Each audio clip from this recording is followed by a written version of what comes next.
Bonjour et bienvenue sur le podcast 2 à moi, un podcast pour les futurs mariés qui souhaitent rendre leur cérémonie laïque inoubliable, émouvante et pleine de sens. Je suis Hélène, officiante de cérémonie laïque, décoratrice, coordinatrice de mariage et fondatrice de l'agence de l'événement dans l'air.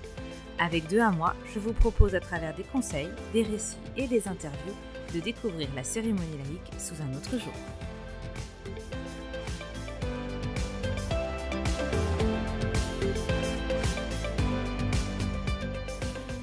Bonjour et bienvenue dans l'épisode 8 du podcast 2 à moi. Dans cet épisode, nous allons parler des rituels de cérémonie laïque et pourquoi c'est important de bien les choisir et les préparer. Je vous expliquerai leur place, leur symbolique et les millions de possibilités pour faire de ce geste un moment important et personnalisé.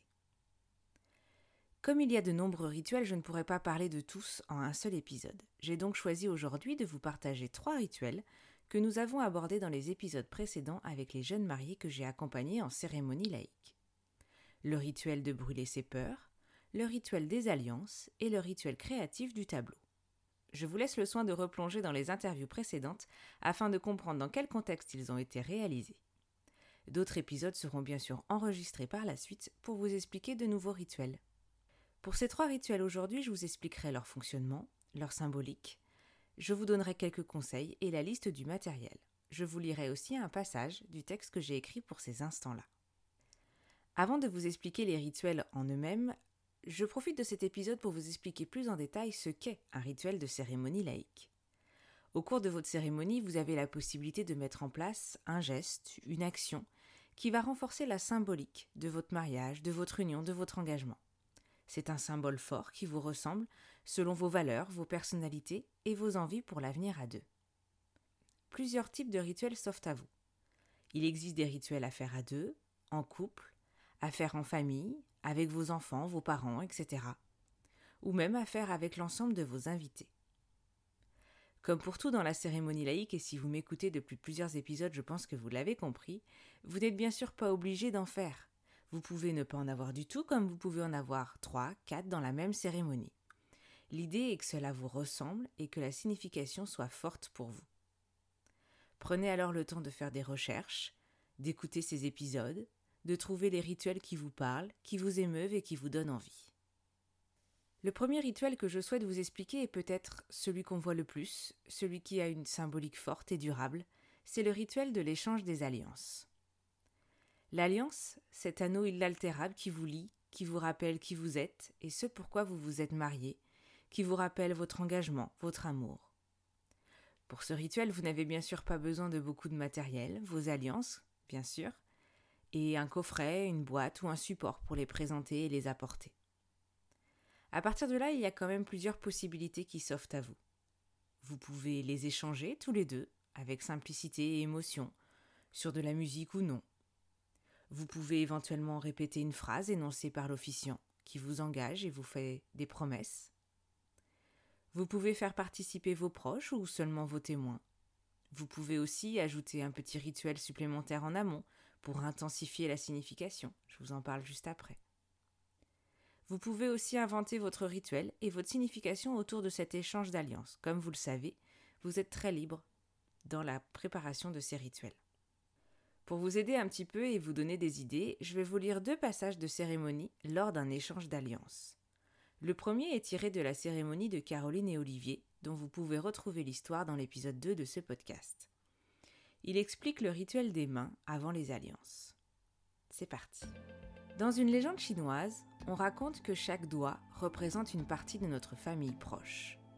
Le pouce symbolise nos parents, l'index nos frères et sœurs, le majeur nous-mêmes, l'annulaire notre conjoint, notre conjointe, et enfin l'auriculaire nos enfants. Pour illustrer cette idée, on va faire un test tous ensemble. Commencez par rapprocher vos 2 mains, paume contre paume, doigt contre doigt. Puis pliez les majeurs à l'intérieur, au milieu de vos mains. Maintenant, essayez de décoller vos pouces, qui représentent vos parents. Vous allez y arriver, car vos parents ne sont pas destinés à rester toute votre vie avec vous. Recollez les pouces et essayez maintenant avec vos index, qui représentent vos frères et vos sœurs. Vous allez y arriver, car vos frères et sœurs sont destinés à fonder leur propre famille. Recollez les index et faites la même expérience avec vos auriculaires. Là aussi, vous allez y arriver, car vos enfants sont destinés à fonder leur propre famille. Recollez les auriculaires, puis essayez maintenant avec vos annulaires. Alors, vous serez surpris de constater que vous n'y arrivez pas, car vous vous engagez à rester lié à votre conjoint, votre conjointe, pour le meilleur comme pour le pire. Le second extrait vient du mariage de Michael et Wilfried, dont vous pouvez retrouver l'histoire dans l'épisode 5 de ce podcast, et qui explique comment les témoins peuvent participer. Cette variante peut aussi se faire avec l'ensemble des invités.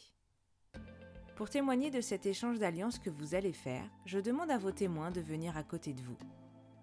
Je suis sûre que vous avez envie de les féliciter, de leur souhaiter du bonheur, de la joie, de l'amour et tout plein d'autres choses encore.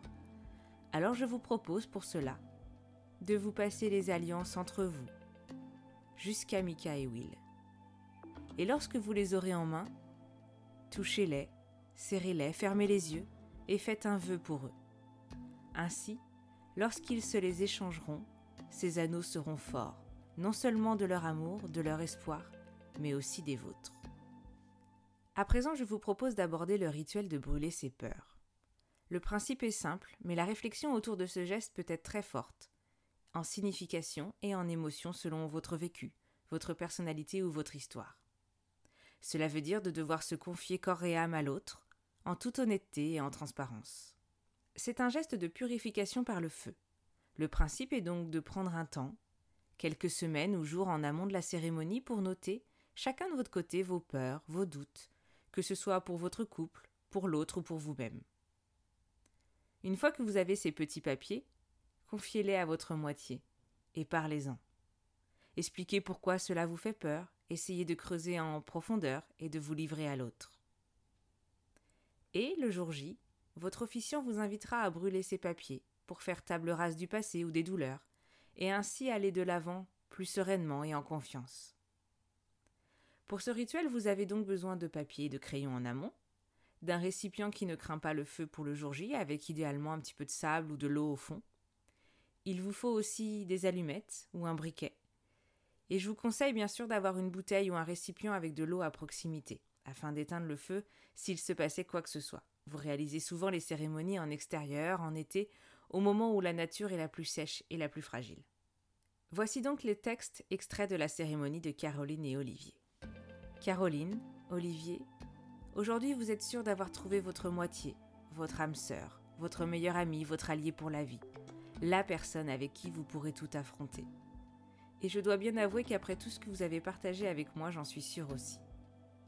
Pour autant, parce que je ne sais pas combien cet engagement peut faire peur, même si on y croit très fort, c'est aussi une nouvelle étape, l'occasion de créer un nouveau chapitre de votre histoire. Je vous ai demandé d'écrire sur du papier vos craintes, vos plus grandes peurs il y a quelques jours, et de prendre le temps de vous asseoir ensemble, avant la cérémonie, afin d'échanger sur ce que vous avez écrit l'un et l'autre. À présent, je vous invite à venir déposer vos feuilles de papier dans ce récipient et à les brûler afin de vous débarrasser définitivement de ces peurs. Vous le savez, vous ne pouvez pas avoir de prise sur certaines, mais sur d'autres. Mais désormais, vous connaissez les peurs de l'un et de l'autre. Et je le sais, vous ferez tout pour éviter que ces peurs ne se réalisent, ou vous avancerez en laissant de côté celles sur lesquelles vous n'avez pas de prise. À présent, vous pouvez regarder l'avenir avec espoir. Pour terminer, le rituel concernera tous les créatifs et les imaginatifs. Car ce rituel-là, vous ne le trouverez nulle part. C'est une création complète de Michael et Wilfried pour leur mariage. Je vais vous expliquer un petit peu sa création et le matériel dont vous avez besoin pour le réaliser. Au départ, Michael et Wilfried ont souhaité un mélange de plusieurs rituels déjà existants. Le rituel de l'arbre, pour l'importance des racines, de savoir d'où on vient et la construction des bases d'une famille. Le rituel du tableau déjà existant, avec l'envie de garder un souvenir de cette cérémonie à afficher chez eux. Le rituel du sable, qui mélange leur personnalité pour ne faire plus qu'un. Le rituel des couleurs, avec la symbolique de chacune et l'ensemble pour faire un clin d'œil à leur couple homosexuel. Tous ces rituels, je les aborderai de façon plus précise et en détail sur d'autres épisodes. Pour vous aider à visualiser ce rituel, j'ajouterai aussi dans les notes de l'épisode un lien vers la photo du tableau final qui a été réalisé pour cette cérémonie. Pour réaliser ce rituel, vous aurez besoin d'une grande toile blanche, de colle, de sable, d'un modèle d'arbre, de peinture. N'oubliez pas les mouchoirs, les serviettes pour essuyer vos mains après si besoin. Vous aurez aussi besoin de crayons et peut-être d'un chevalet pour que tout le monde puisse voir ce tableau lors de la cérémonie. En attendant de voir le lien dans les notes, voici l'extrait du texte pour expliquer pendant la cérémonie laïque ce qu'il s'est passé. Pour que chacun comprenne encore mieux ce que représente le mariage à vos yeux, je vous invite à vous diriger vers cette toile blanche. Cette page blanche symbolise la vie qui s'offre à vous. Je le disais, c'est une nouvelle vie où vous avez tout à construire.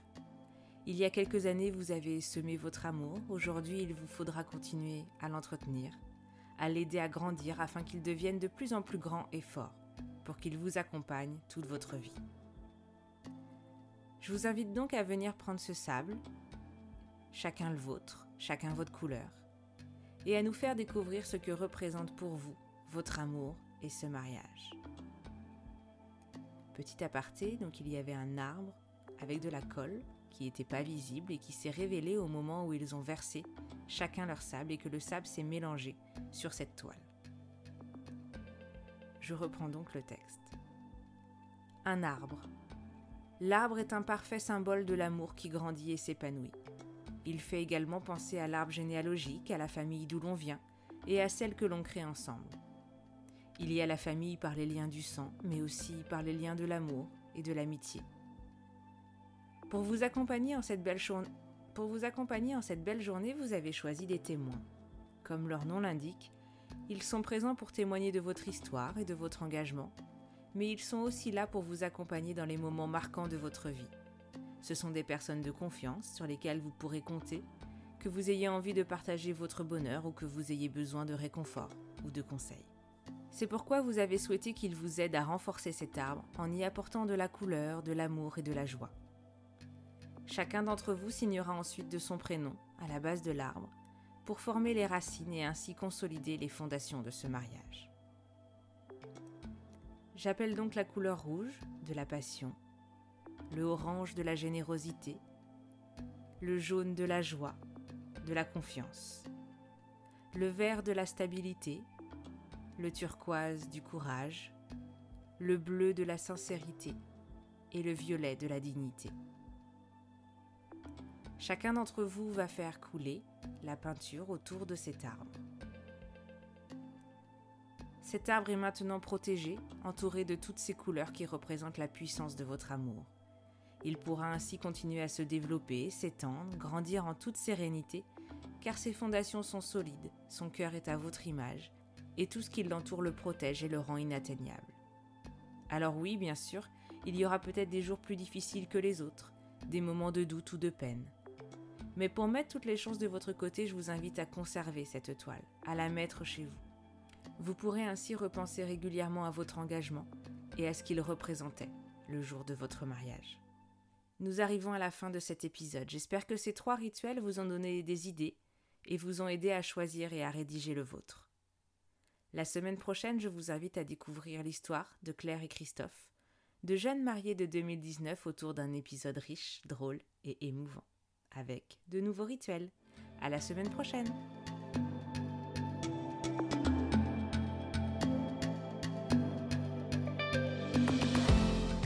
Cet épisode est terminé. Bravo et merci d'avoir écouté jusqu'au bout. Si cet épisode vous a plu ou qu'il a répondu à vos questions, merci de le partager autour de vous, de le noter sur votre plateforme préférée et d'ajouter un joli commentaire. C'est ainsi qu'il continuera de vivre et à faire son chemin auprès d'autres futurs mariés. Vous retrouverez toutes les infos de l'épisode sur mon site www.delevenementdanslair.fr et si vous avez besoin d'accompagnement, de conseils ou même d'un officiant, n'hésitez pas à m'écrire à hélène@delevenementdanslair.fr. Je suis Hélène pour le podcast 2 à moi et je vous embrasse.